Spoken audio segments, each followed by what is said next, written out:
Bismillahirrahmanirrahim. Itu berada di majelisnya para sahabat-sahabat. Rasulullah bertanya, siapa wanita yang paling bagus? Wanita yang paling bagus. Wanita yang paling bagus itu kayak apa? Kalau bahasa kita wanita yang paling cantik itu kayak gimana sih? Para sahabat Nabi bingung menjawab. Ada yang ngomong mungkin dalam hatinya berkata, mungkin sholatnya ya, mungkin puasanya, mungkin semuanya pakai mungkin. Pada bingung, pada noleh ke sana kemari, tidak bisa menjawab wanita yang paling mulia itu seperti apa. Sayyidina Ali juga tidak bisa menjawab. Semuanya pulang ke rumah masing-masing. Sampai di rumah Sayyidat Fatimah Zahra, seperti kebiasaannya wanita solehah, kalau suaminya datang yang ditanya adalah dapat ilmu apa, bukan dapat duit berapa.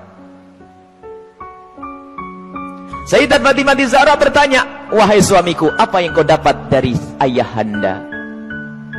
Apa yang kau dapat hari ini dari Rasulullah? Lah ini kalimat yang harus dibiasakan oleh para istri tuh. Bang, dapat ilmu apa? Kan begitu.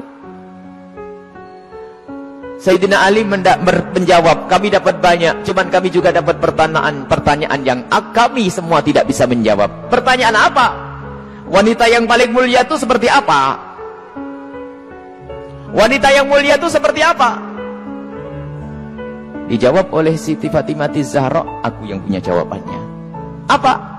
Dibisikkanlah di telinga Sayyidina Ali. Seketika itu wajah Sayyidina Ali berbinar-binar senang, wajahnya berseri-seri, mata berbinar-binar. Aku menemukan jawaban. Pasti aku nanti bakal dibanggakan oleh Rasulullah karena sudah punya jawaban. Di esok harinya ketemu lagi dengan Rasulullah. Siapa yang sudah punya jawaban? Para sahabat Nabi masih bingung. Tiba-tiba Sayyidina Ali berkata, kami punya jawaban ya Rasulullah. Siapa wanita yang paling bagus? Dijawab, wanita paling bagus adalah yang tidak pernah melihat laki-laki dan tidak pernah dilihat laki-laki. Rasulullah paham siapa yang ngasih tahu. Siapa yang ngasih tahu?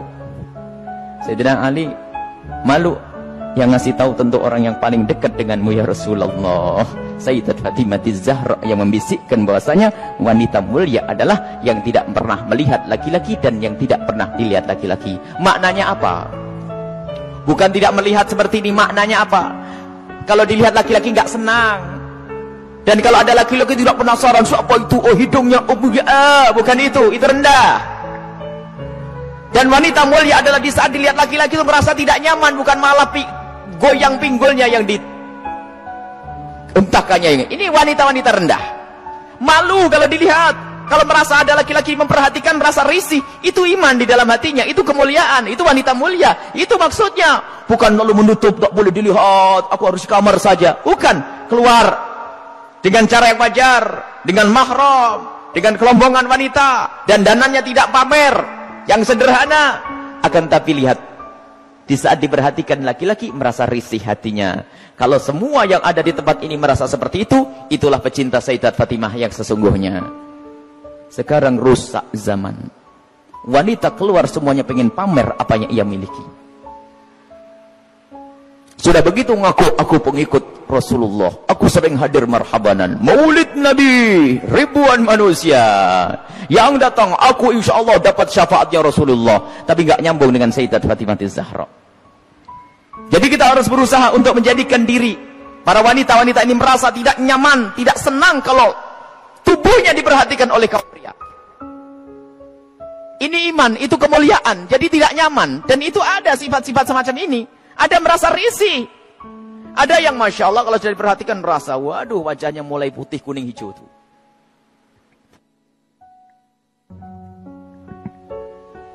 Ada kalau sudah diperhatikan laki-laki berubah semuanya. Mulai cara berjalannya, mulai cara ininya Masya Allah. Sampai cara ngomongnya di model-model. Pasti itu wanita yang tidak pernah kenal Sayyidat Fatimah Zahra. Dan ini maksudnya tidak melihat dan tidak dilihat itu adalah menjauhkan dari hatinya rasa senang pamer dan dananya.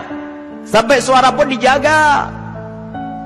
Suara dijaga Sayyidat Fatimah Zahra, suara dijaga, dan rasa malunya sangat tinggi Sayyidat Fatimah Zahra. Sangat malu, pemalu beliau itu.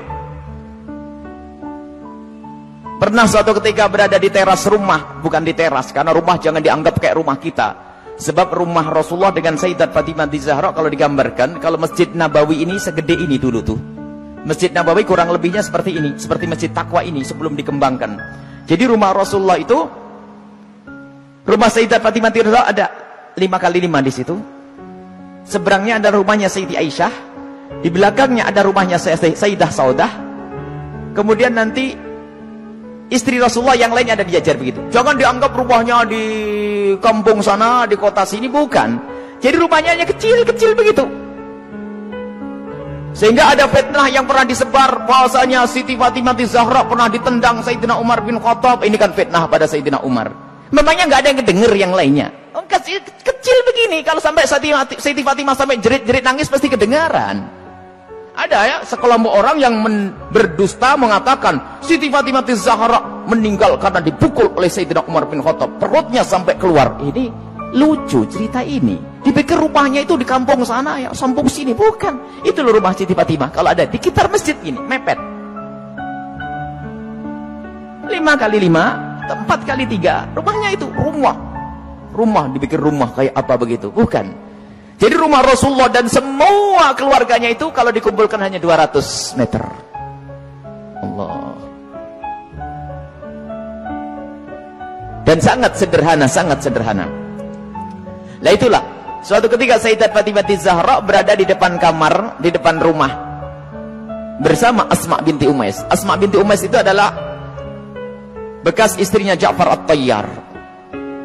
Di saat itu ada jenazah yang lewat. Dan di saat ada jenazah yang lewat, tiba-tiba Siti Fatimah menangis. Dan menangisnya nggak kira-kira. Sampai Asma ketakutan. Kenapa wahai binta Rasulillah, wahai putri Rasulullah, engkau menangis seperti itu? Ada apa? Kenapa engkau menangis? Baru setelah reda bisa menjawab, aku menangis, aku nanti pasti akan mati. Tentu engkau akan mati. Engkau akan mati. Bukan masalah kematian, tetapi aku tidak ingin nanti seperti itu. Kenapa dia? Lihat, semua orang yang meninggal akan diperlakukan seperti itu, dibungkus dengan kain kafan, lalu diangkat di kepalanya manusia, lekuk-lekuk tubuhnya terlihat. Alangkah malunya aku nanti jika aku mati, lalu diangkat di atas kepala manusia, lalu lekuk-lekuk tubuhku terlihat. Oh, mikir lekuk tubuhnya. Subhanallah. Setelah mati itu yang digambarkan, bukan waktu hidup. Ini ngaku pecinta Fatimah Zahra, ngaku pecinta Sayyidat Fatimah Zahra, tidak pernah merasa risih lekuk tubuhnya dilihat orang. Jadi Siti Fatimah Zahra itu merasa malu kalau nanti dilihat setelah meninggal.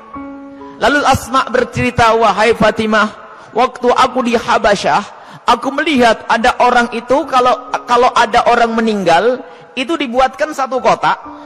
Kemudian mayat dimasukkan ke dalam kotak, kemudian ditutup pelepah korma, sehingga tidak kelihatan itu. Kalau bahasa kita keranda. Mendengar jawaban seperti itu, Sayyidat Fatimah Zahra sangat senang dan menyambut dengan kegembiraan. Asma, aku berwasiat, kalau aku mati nanti, tolong dibuatkan aku seperti itu. Dan akhirnya setelah Sayyidat Fatimah Zahra meninggal, Asma sendiri yang membuat untuk Sayyidat Fatimah Zahra. Dan inilah di dalam sejarah disebutkan bahwa pertama kali orang pakai keranda di dalam Islam adalah Sayyidat Fatimah Zahra. Bukan masalah pertamanya, tapi kita harus tahu maksudnya apa. Ini loh yang penting. Maksudnya adalah menjaga kehormatan. Padahal juga nggak apa-apa orang mati, kelihat auratnya pun tidak dosa. Orang meninggal tidak ditanya lagi oleh Allah, akan tapi rasa malunya Sayyidat Fatimah Zahra sampai menghantarkan beliau untuk berwasiat kalau meninggal nanti agar dibuatkan yang demikian ini. Dan termasuk wasiat yang lainnya apa? Agar dikubur di malam hari. Tidak ingin, masih ingin, takut kalau dilihat oleh orang. Inilah Sayyidat Fatimah Zahra. Jadi rasa malunya luar biasa. Dan ini pendidikan dari Rasulullah SAW. Memang kita harus banyak mencontoh beliau. Rasa malu ini mahal. Kalau sudah malu ini dicabut dari seseorang, maka semuanya akan dilakukan dari keharaman. Rasa malu ini kemuliaan, malu yang sesungguhnya. Malu kepada Allah, malu kita melakukan kemaksiatan. Dan malunya seorang wanita itu adalah kemuliaan. Siti Fatimah adalah suri toladannya.